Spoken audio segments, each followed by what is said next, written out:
Repo rate और एक बात तो समझ में आ गई कि ये दोनों एक दूसरे के अपोजिट हैं। अच्छा एक चीज बताओ,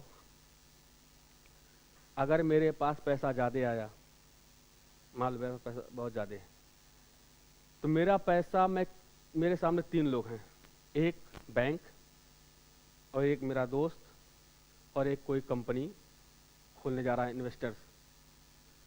तो मैं अपना पैसा किसके पास रखना चाहूँगा?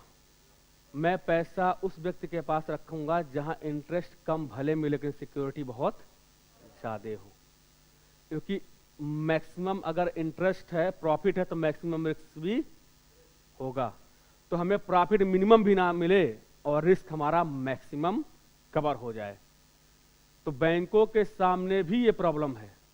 बैंकों के पास कभी पैसा ज़्यादा हो जाता है, कभी पैसा कम हो जाता है।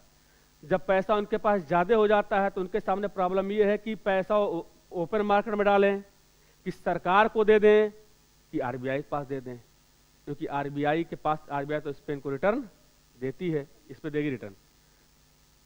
तो अब बैंकों के सामने समस्या का सलूशन निकल गया। उन्होंने कहा अगर हमारे पास पैसा अधिक होगा तो हम इनके पास, आरबीआई के पास रखेंगे, और पैसा कम होगा तो आरबीआई से पैसा हम ले लेंगे। तो अगर हम आरबीआई को पैसा देंगे तो आरबीआई कर्जदार बना, यानी कि आरबीआई ने हमसे कर्ज लिया, और अगर हमने पैसा अब आरबीआई से लिया तो हम कर्जदार बने, हमारी लायबिलिटी बनी, उनकी एसेट्स है। लेकिन बैंकों के सामने एक प्रॉब्लम, बैंकों ने कहा आरबीआई है बहुत चालाक, हमसे रिजर्व रखवा लेती है और सीआरआर और पैसा कुछ देती नहीं है। तो पहले इनसे बात कर लो कि हमें आरआर कुछ ऐसा टैक्स देंगे कि नहीं पैसा जमा करने पे। तो जाते हैं तो वो कहते हैं आरबीआई से कि भैया आपने तो हमारा सीआरआर ले लिया, उस पर तुम्हें पैसा दिया नहीं, तो हम अपना पैसा जो आपको देंगे उस पर आप हमें रिटर्न दोगे? तो आरबीआई कहता है देखो पहली बात तो यह सीआरआर पे हम पैसा इसलिए नहीं देते हैं क्योंकि आपके सीआरआर का पैसा हम कहीं इन्वेस्ट नहीं करते हैं, वो आपकी सुरक्षा के लिए हम अपने पास भी सुरक्षित रखे हुए हैं, वो हम कहीं इन्वेस्ट नहीं करते हैं। तो हम उससे पैसा ना कमाते ना हम आपको पैसा देते हैं, जब हम कमाई नहीं रहे तो पैसा हम आपको देंगे नहीं। लेकिन जो पैसा आप हमें दोगे उस पैसे पे हम आपको रिटर्न देंगे, क्योंकि हम उस पैसे को कहीं इन्वेस्ट करके पैसा कमाएंगे। लेकिन शर्त ये है कि अगर इमरजेंसी में भी आप हमसे पैसा लोगे तो आपको भी हमें रिटर्न देना पड़ेगा। ठीक, समझ गए आप? Repo rate, reverse repo rate. जब सेंट्रल बैंक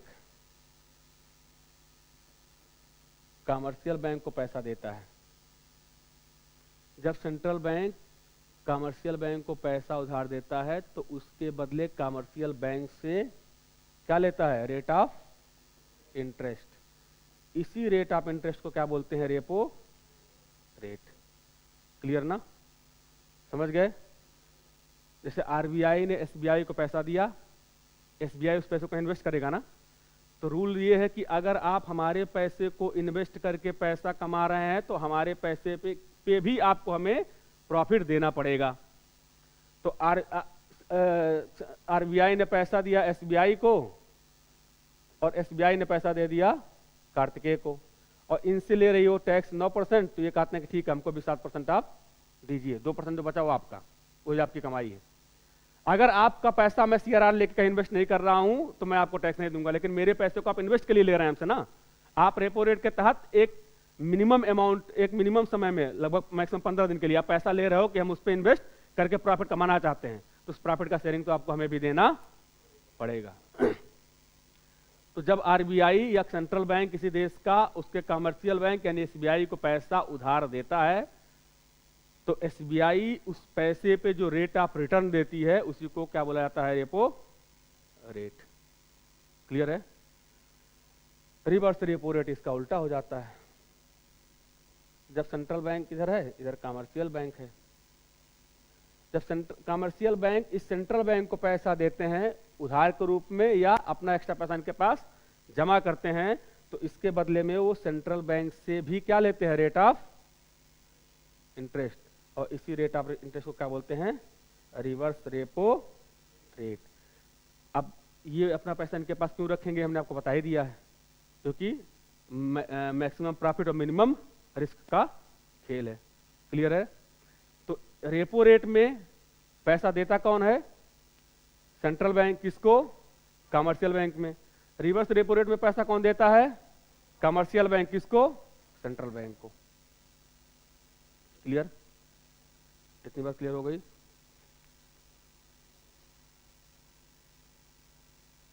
अब इनका लिक्विडिटी के साथ रेशियो देख लीजिए। रेपो रेट है,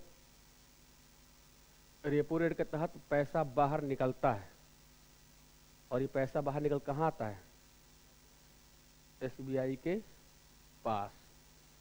ठीक, अब यहां से इस पैसे पे कितनी कंडीशन बन सकती है? कंडीशन नंबर 1, 1 दिसंबर को रेपो रेट 5% रहा। कितना रहा? 5%। यानी कि इसने 100 रुपया जनरेट किया, लेकिन यहाँ कितना पहुंचा? 95। 5 रुपये अपने पास रख लिया रेट ऑफ रिटर्न के रूप में, रख लिया ना आरबीआई ने। मैंने कहा 100 रुपया हमसे लो, लेकिन 5% दो हमें। तो कितना पहुंचा मार्केट में पैसा? 95 रुपये मार्केट में पहुंचा।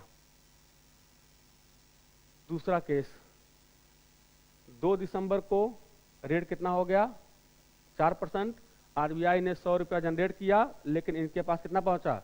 96। 4 रुपया अपने पास रख लिया उनके टैक्स के रूप में। कितना पहुंचा? 96। केस नंबर 3, कि 3 दिसंबर को कितना परसेंट हो गया? 6%। 100 रुपया जनरेट किया इसने, और इनके पास कितना पहुंचा? 94। 6 रुपया इसने अपना टैक्स ले लिया। कितना पहुंचा? 94। तो बताइए, जब रेपो रेट घट रहा है तो पैसा बढ़ रहा है कि घट रहा है? बढ़ रहा है ना, पैसा बढ़ रहा है। और जब रेपो रेट बढ़ रहा है तो पैसा घट रहा है कि बढ़ रहा है? पैसा 96 से 94 हो गया ना। क्लियर है ना? तो इसका मतलब क्या समझ में आया? कि liquidity inversely proportional to repo rate. Clear है इतनी बात? समझ गए? कोई कंफ्यूजन नहीं ना? ऐसी कोई दिक्कत इसमें?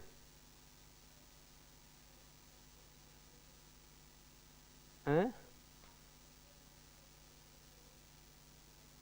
गलत प्रिंट हो गया होगा, नहीं बढ़ेगी। ठीक है, इतनी बात समझ गए? अब आ जाओ रिवर्स रेपो रेट पे। रिवर्स रेपो रेट पे, रिवर्स रेपो रेट पे क्या हो रहा है? पैसा मार्केट से कहाँ आ रहा है? अंदर एंट्री कर रहा है। कि liquidity is inversely proportional to reverse repo rate. ठीक, समझ गए? चारों, चाहे रेपो रेट हो, चाहे रिवर्स रेपो रेट हो, चाहे सीआरआर हो, चाहे एसएलआर हो, इन चारों के माध्यम से आरबीआई सॉल्वेंसी, लिक्विडिटी, ग्रोथ और इन्फ्लेशन, इन चारों को मेंटेन करती है मार्केट में।